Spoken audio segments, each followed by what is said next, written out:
Bismillahirrahmanirrahim. Innal hamdalillah nahmaduhu wa nasta'inuhu wa nastaghfiruh wa na'udzu billahi min syururi anfusina wa min sayyiati a'malina.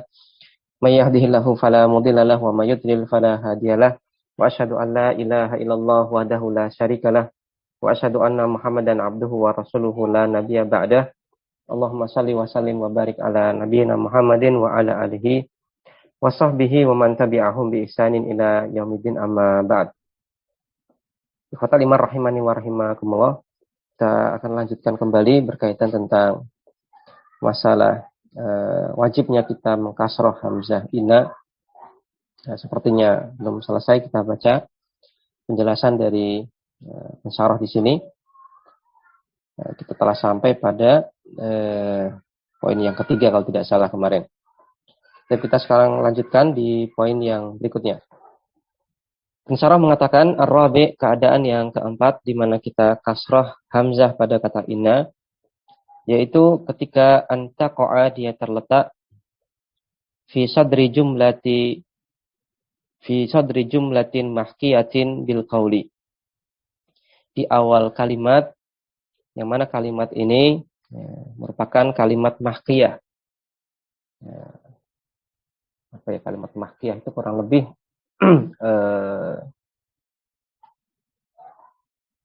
seperti kalimat langsung kalau dalam bahasa Indonesia.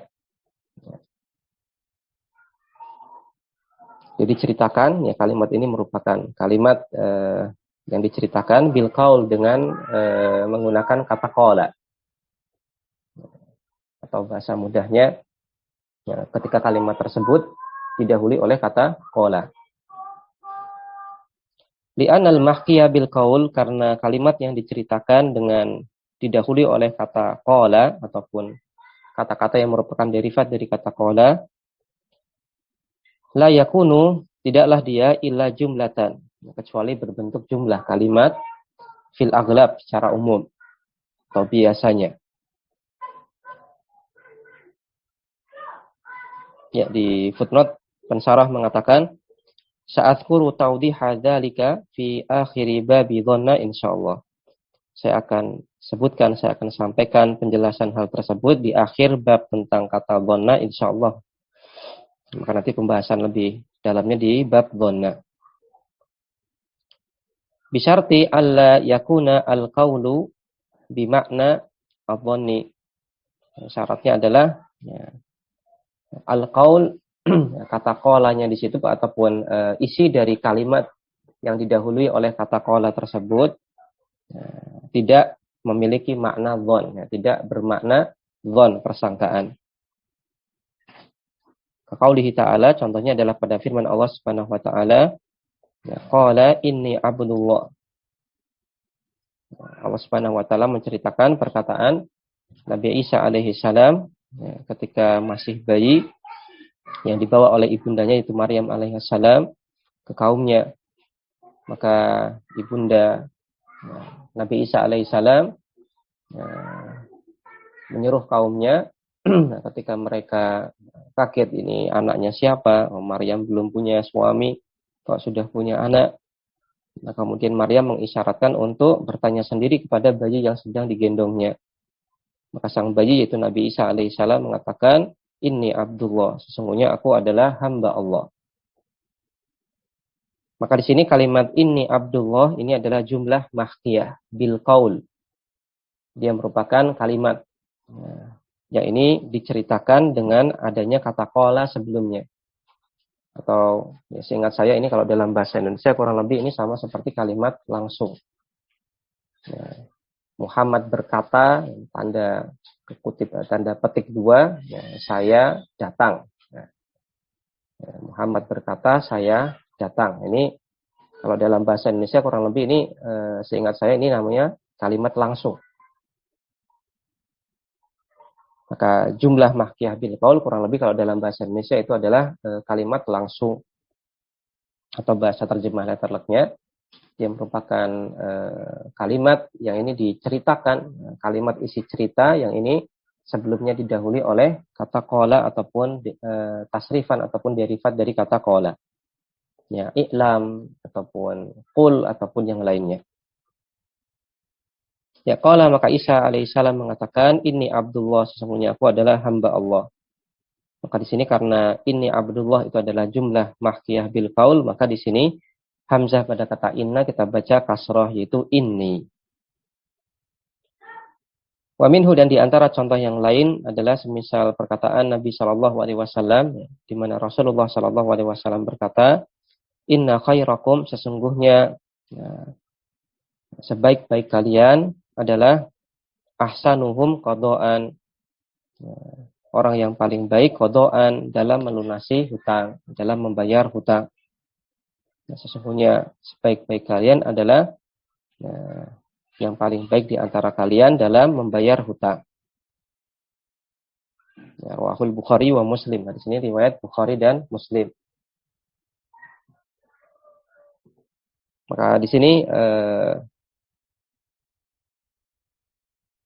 isi hadis Nabi Shallallahu alaihi wasallam inna khairakum ahsanukum qadaan ini merupakan jumlah mahkiyah bil qaul. Ya, dia merupakan kalimat yang ini merupakan isi cerita yang ini diceritakan dengan didahului kata qala sebelumnya. Qala Rasulullah Shallallahu alaihi wasallam. Maka di sini hamzah pada kata inna kita baca kasrah inna. Fa in kana al-qawlu bi makna dhanni, namun apabila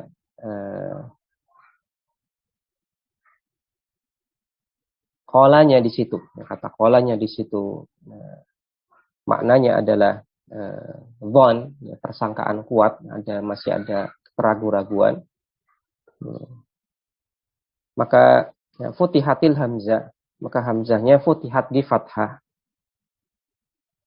Ya, contohnya dalam kalimat ataqulu al-marasidu, apakah al-marasid, ya, pembawa acara perkiraan cuaca, mengatakan annal jawa baridun ghadan, bahwasanya cuacanya akan dingin besok.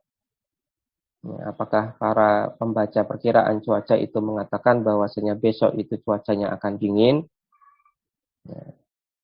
Maka kalimat yang menggunakan kata qala tadi ya ataqulu al-marasid, kemudian isi kalimatnya adalah annal jawa baridun ghadan, maka satu kesatuan kalimatnya ini secara konteks ya, tidak menunjukkan makna yakin, tapi menunjukkan makna dhon. Ya, namanya juga perkiraan cuaca. Maka ini hanya dhon. Ai adzon, ai atadhunnu, ai maksudnya adalah atadhunnu. Ya, maka ataqulu al-marasid di sini maksudnya adalah atadhunnu. Apakah ya, para perkiraan cuaca, ya, para ahli perkiraan cuaca itu menyangka. Maka taqulu di sini bermakna tadhunnu, menyangka. Maka apabila konteksnya adalah demikian menunjukkan makna dhon, maka di sini jumlah mahkiyah bil qaulnya ketika ada inna maka hamzahnya dibaca fathah. Anna, annal jawa baridun ghadan. Wa inna ma futihat, adapun dalam konteks ini yaitu ketika kata qalanya maknanya adalah dhanna yaitu menyangka. Nah, kemudian hamzah pada kata inna itu di fathah kita baca anna. Li'annal qaula bi makna dhanni. Ya, karena qalanya di sini, kata qalanya di sini maknanya adalah dhann.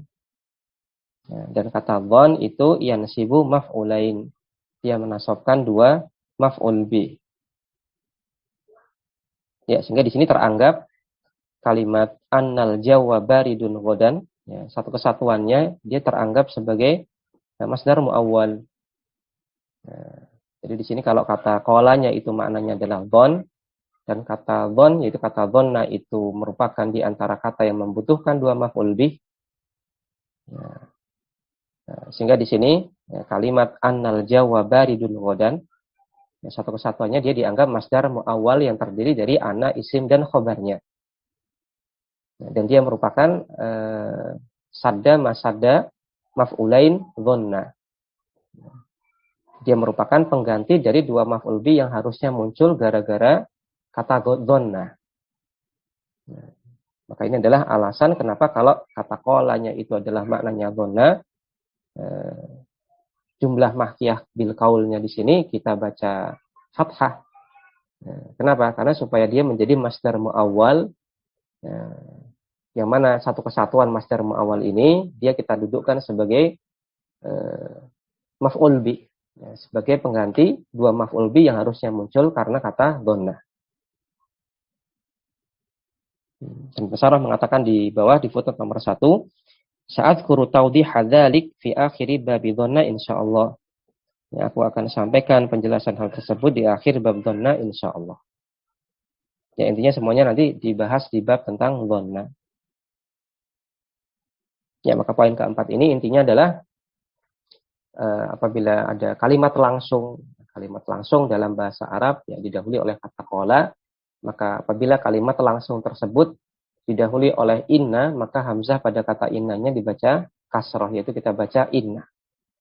Namun ketika kata qala dalam kalimat tersebut itu maknanya adalah dhanna, maka pada jumlah mahkiyah bil kaulnya apabila terdapat inna, maka hamzah pada innanya kita baca fathah, yaitu kita baca anna. Kemudian di keadaan yang kelima, di poin yang kelima adalah antaqa'a fi awwali jumlatil hal. Ketika dia terletak di awal jumlah hal, yaitu jumlah yang kita dudukkan dalam kalimat sebagai hal. Nah, kita ingat kaidah jumlah setelah nakirah itu adalah na'at, sedangkan jumlah setelah ma'rifah itu adalah hal. Nah, ini kita ingat kembali kaidah ini. Ya, apabila kita jumpai sebuah jumlah, baik jumlah fi'liyah ataupun jumlah ismiyah, kok dia terletak setelah isim nakirah, maka satu kesatuan jumlah tersebut berkedudukan sebagai na'at dari isim nakirah tersebut. Nah, contoh yang sering kita dengar misalkan ja'a waladun yabki, misalkan ja'a waladun yabki, telah datang seorang anak laki-laki yabki. Maka yabki dari kata bakia, baka yabki dari kata baka yabki artinya menangis. Nah, kata yabki dalam kalimat ja'a waladun yabki, maka kata yabki di sini dia merupakan jumlah fi'liyah. Nah, fa'ilnya dhamir mustatir, takdiruhu huwa. Huwanya kembali kepada walad. Maka dia sudah jumlah fi'liyah, sudah fi'il, sudah fa'il. Dan dia berkedudukan sebagai na'at dari kata waladun. Nah, karena kaidah mengatakan jumlah yang terletak setelah isim nakirah, maka dia merupakan na'at dari isim nakirah tersebut. Maka kata yabki, dia na'at dari waladun. Nah, sehingga maksud dari kalimat ja'a waladun yabki itu adalah telah datang seorang anak laki-laki yang suka menangis. Berbeda halnya dengan dalam kalimat ja'al waladu yabki. Ja'al waladu yabki, telah datang al-walad anak laki-laki itu yabki. Maka di sini kita jumpai kata yabki yang merupakan jumlah fi'liyah, dia terletak setelah isim ma'rifah yaitu kata al-walad. Ja'al waladu yabki. Dan kaidah mengatakan bahwasanya kalau ada jumlah terletak setelah isim ma'rifah, maka jumlah tersebut berkedudukan sebagai hal dari isim ma'rifah tersebut. Maka kata yabki dalam kalimat ja'al waladu yabki, dia berstatus sebagai hal dari kata al-walad. Maka maksud dari kalimat ja'al waladu yabki adalah telah datang anak laki-laki itu, ya, datanglah anak laki-laki itu yabki dalam keadaan sambil menangis. Dalam keadaan menangis atau sambil menangis. Maka pada contoh kalimat pertama, ja'a waladun yabki, yabkinya ini sebagai na'at dari kata waladun. Namun pada kalimat yang kedua, ja'al waladu yabki, maka yabkinya sebagai hal dari kata al-walad. Nah, ini sebuah kaidah yang harus kita ingat dan harus kita pegang ketika menerjemahkan dan juga mengi'rab sebuah kalimat. Nah, jumlah setelah nakirah itu adalah na'at, jumlah setelah ma'rifah itu adalah hal. Nah, apabila kita jumpai ada jumlah yang diawali oleh inna, isim dan khobar, kok dia terletak setelah isim ma'rifah, maka satu kesatuan jumlah ini dia berkedudukan sebagai hal dari isim ma'rifah tersebut. Dan hamzah pada kata in yang kita baca inna kasrah. Ya, itu adalah jumlatul hal, ya, jumlah yang kita dudukkan sebagai hal. Nah, contohnya dalam kalimat zurtu aliyan, ya, saya mengunjungi Ali. Wa inni masrurun bi ziyaratihi, dalam keadaan ya, saya bahagia, saya gembira bi ziyaratihi, ya, karena mengunjunginya. Ya, saya mengunjungi Ali dalam keadaan saya gembira karena mengunjunginya. Maka zurtu di sini dia merupakan fi'il dan fa'il. Kemudian kata aliyan di sini dia merupakan maf'ul bih, dia merupakan maf'ul bih mansub. Kemudian berikutnya ada jumlah wa inni masrurun bi ziyaratihi, dan dalam keadaan saya masrurun, dibuat gembira bi ziyaratihi, dengan kunjungannya, Maka di sini ada jumlah hal, yaitu terdiri dari inna, isim inna, dan khobar inna. Maka karena dia berkedudukan sebagai hal dalam kalimat ini, maka kita baca kasrah untuk hamzah innanya. Kita baca inni, bukan anni. Wa inni masrurun bi ziyaratihi. Dan saya dalam keadaan gembira dengan kunjungannya. Dan waw pada awal kalimat wa inni masrurun bi ziyaratihi, wawnya di sini adalah waw hal, di mana dia merupakan robit, yaitu pengikat ataupun penghubung antara jumlah hal dengan sahibul hal. Ya, terjemah waw hal adalah dalam keadaan atau sambil, atau terjemah-terjemah semisal. Wa minhu qauluhu ta'ala, di antara contoh yang lain adalah semisal pada firman Allah Subhanahu wa taala, kama akhrajaka rabbuka min baitik bil haqq. Ya, sebagaimana Rabbmu menyuruhmu pergi, ya. Kama sebagaimana akhrajaka rabbuka, Rabbmu menyuruhmu pergi, min baitika, dari rumahmu, bil haqq, ya, dengan hak. Wa inna fariqan minal mu'minin lakarihun. Padahal sesungguhnya ya, sebagian orang yang beriman lakarihun, tidak menyukai. Maka yang jadi poin perhatian di sini adalah poin perhatian kita di sini adalah dalam potongan kalimat wa inna fariqan minal mu'minin lakarihun. Ya, dalam keadaan ya, atau padahal ya, sebagian orang yang beriman itu tidak menyukai. Maka kalimat wa inna fariqan minal mu'minin lakarihun, maka ini merupakan jumlah hal yang menceritakan keadaan ketika Allah Subhanahu wa taala menyuruh pergi. Maka di sini didahului oleh kata inna, dan hamzahnya kita baca kasrah. Wa inna fariqan minal mu'minin lakarihun, bukan wa anna fariqan. Karena di sini kalimatnya berkedudukan sebagai hal, menunjukkan keadaan ya, ketika Allah Subhanahu wa taala mengutus Rasul sallallahu alaihi wasallam untuk pergi. Sebagaimana Rabbmu menyuruhmu pergi dari rumahmu bil haq, dengan kebenaran, dalam keadaan meskipun sebagian orang yang beriman itu tidak menyukai. Fal wawu lil hali, maka wawunya di sini adalah waw hal. Wal jumlatu ba'daha, dan kalimat yang terletak setelahnya fi mahallin nasbin halun, mahalnya nasab berkedudukan sebagai hal. Ya, ala kulli hal, untuk poin yang kelima ini adalah ketika kata inna itu terletak sebagai mengawali jumlah hal, maka innanya dibaca inna. Kemudian berikutnya kondisi yang ke-6. Asadis, kondisi yang ke-6 adalah antaqa'a ba'da fi'lin min af'alil qulubi. Ya, ketika dia terletak setelah salah satu fi'il di antara fi'il-fi'il yang menunjukkan makna perbuatan hati.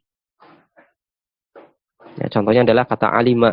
Ya, contohnya adalah kata alima. Alima ya'lamu artinya adalah mengetahui, maka dia fi'il. Namun dia lebih spesifik menunjukkan perbuatan hati, af'alul qulub. Dan kata alima di sini dia pada asalnya membutuhkan dua maf'ul bih. Ya, kata alima ya'lamu, nah, itu di antara fi'il yang membutuhkan dua maf'ul bih. Wa qad ulliqa 'anil amali. Nah, namun af'alul qulub tersebut itu ulliqa. Ya, ulliqa di sini maksudnya adalah dibatalkan. Ya, dibatalkan ya, dari sisi amalannya. Ya, dibatalkan dari sisi amalannya. Artinya apa? Artinya harusnya di sini dia membutuhkan dua maf'ul bih. Ya, harusnya di sini dia membutuhkan dua maf'ul bih, namun dibatalkan. Nah, akhirnya tidak memunculkan dua maf'ul bih dan juga tidak ada pengganti dari dua maf'ul bih tersebut. Nah, jadi secara ya amalan amalan fungsinya ya, dari si fungsinya maka ditaklik dibatalkan maksudnya di sini. Wa qad ulliqa 'anil amali, dan dia dibatalkan dari amalannya. Ya, contohnya tadi kata alima harusnya butuh dua maf'ul bih. Ya, tapi kemudian dibatalkan amalannya, dia tidak lagi memunculkan dua maf'ul bih dan juga sama sekali tidak ada pengganti dari dua maf'ul bih tersebut. Nah, bisa babi wujudi lamil ibtida'i fi khobariha. Nah, dibatalkan amalannya karena adanya lam ibtida di khobarnya, yaitu pada khobar inna. Nah, jadi kita lebih jelas nanti lihat contoh. Nah, kalau di tempat saya langsung contoh.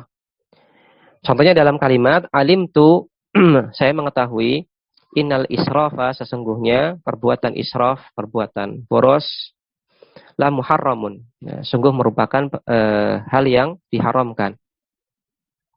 Maka di sini ada kata alim tu. Nah, dari kata ini merupakan fi'il dan fa'il, ini berasal dari kata alima. Ya, alima merupakan salah satu af'alul qulub. Nah, kata alima sebagaimana tadi kita sampaikan pada asalnya dia membutuhkan dua maf'ul bih. Maka nantinya dia memunculkan dua maf'ul bih. Pada asalnya demikian. Namun di sini dia ditaklik.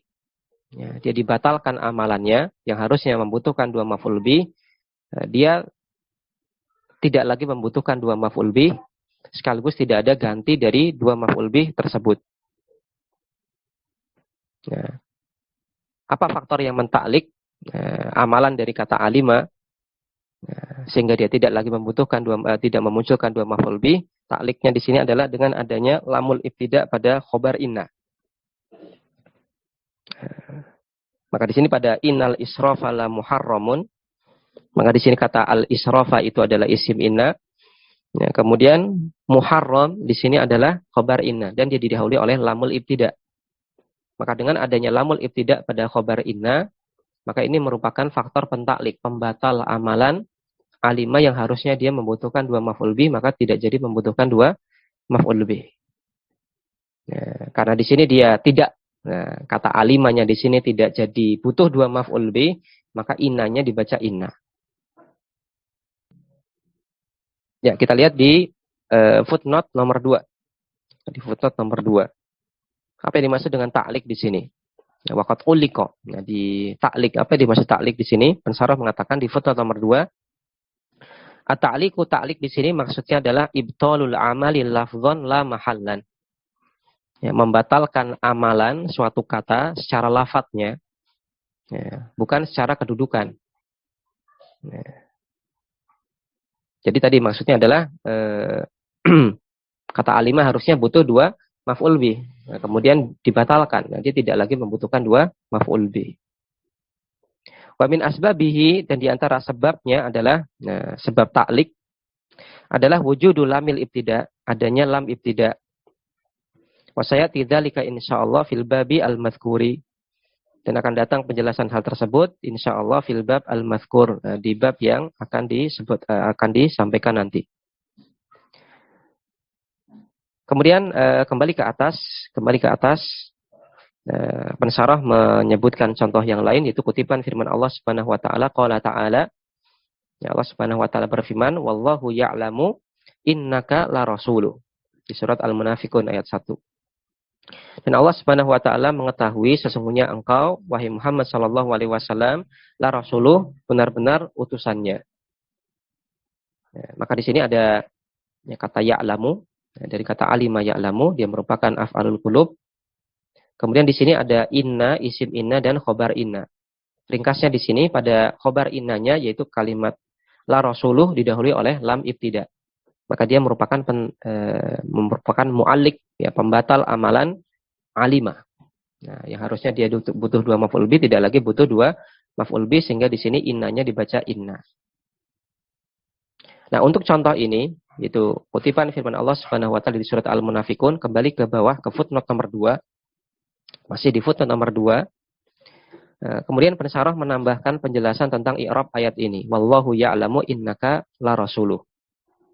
Pensyarah mengatakan wasifatul i'rabi, dan sifat i'rab untuk ayat di surat Al-Munafiqun ayat 1 tadi, ya, anakula dengan kita katakan, nah, sifat di sini bisa kita terjemahkan bebas cara ataupun model. Ya, cara mengi'rab untuk Al-Munafiqun ayat 1 ini adalah dengan kita katakan, ya, untuk kata wallahu, ya, maka wawunya di sini mau distatuskan apa? Apakah waw ataf ataukah waw istinaf? Ini bihasabi maqablaha, tergantung dari kata sebelumnya. Kemudian walafdhu Allahu, dan lafaz jalalah Allah di sini mubtadaun, berkedudukan sebagai mubtada. Kemudian kata ya'lamu, dia merupakan fi'lun mudhari'un, dia merupakan fi'il mudhari yang sibu maf'ulain. Pada asalnya dia menasabkan dua maf'ul bih. Wa fa'iluhu, dan fa'il dari kata ya'lamu adalah dhamirun mustatirun, dhamir mustatir. Takdiruhu huwa. Ya, kalau dimunculkan munculnya huwa. Huwanya kembali kepada lafaz Allah. Kemudian potongan firman Allah Subhanahu wa taala, ya, innaka la rasulun. Ya, maka di sini ada inna, kemudian ada dhamir kaf. Dhamir kafnya di sini sebagai isim inna. Kemudian pada la rasulun, al-lamu, lamnya di sini adalah lamul ibtida, lam ibtida. Kemudian rasulunnya adalah marfu' sebagai khobar inna. Wal jumlatu min inna wasmiha wa khobariha saddat masadda maf'ulai ya'lamu. Dia merupakan pengcover ataupun pengganti dari dua maf'ul bih pada kata ya'lamu. Maka di sini dia sebagai ganti, ya, sebagai ganti dari kata dari dua maf'ul bih yang harusnya muncul dari kata ya'lamu. Ya, maka di sini kata alima ya'lamunya itu dita'lik, dibatalkan amalannya. Ya, dia harusnya memunculkan dua maf'ul bih, ya, tapi tidak memunculkan dua maf'ul bih, ataupun muncul satu maf'ul bih saja sebagai ganti dari dua maf'ul bih yang harusnya muncul yang berupa satuan kata. Justru di sini digantikan oleh kalimat inna, isim dan khobarnya. Ya, itu adalah maksud ta'lik di sini, ya, pembatalan amalan, ya, harusnya dia butuh dua maf'ul bih, malah menjadi tidak memunculkan dua maf'ul bih, tapi tergantikan oleh jumlah yang diawali oleh inna, isim dan khobar.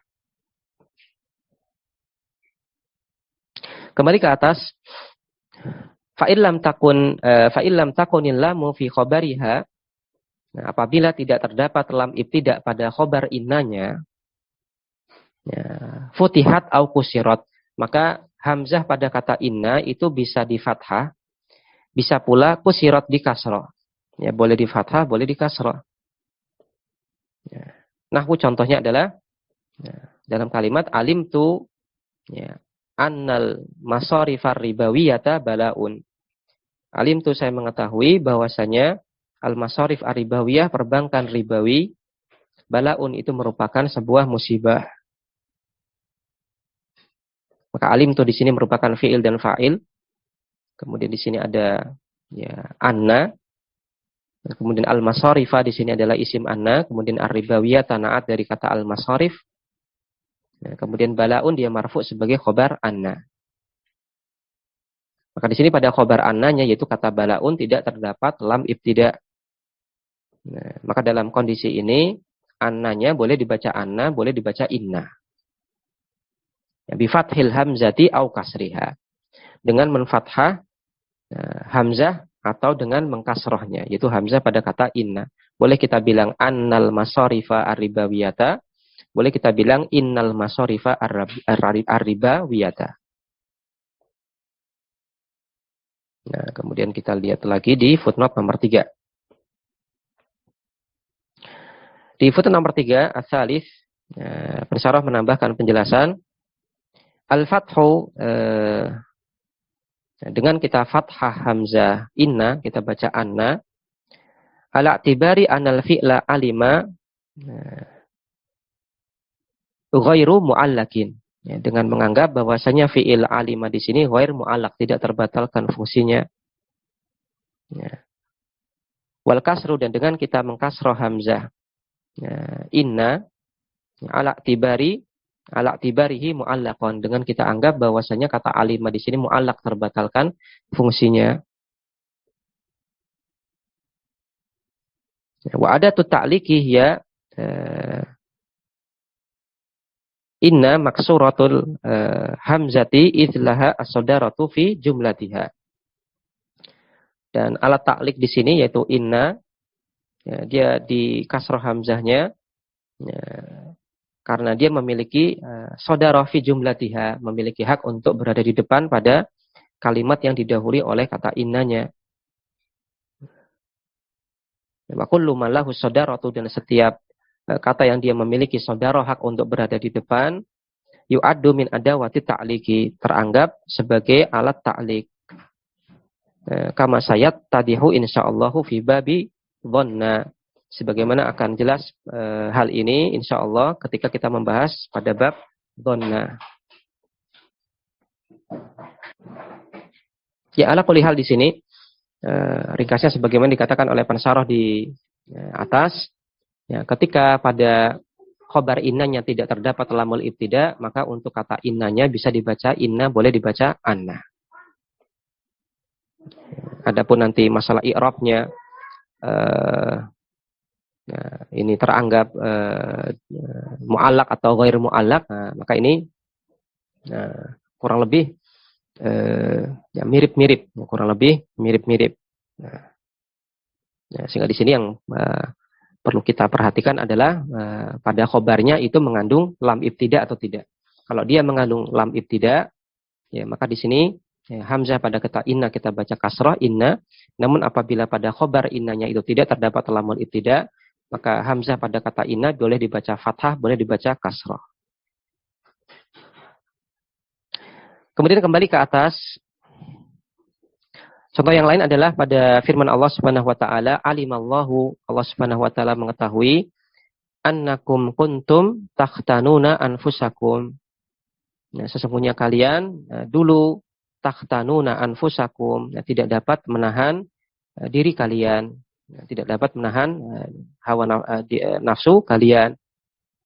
Nah, ini berkaitan tentang masalah awal-awal kewajiban ya puasa di bulan Ramadan,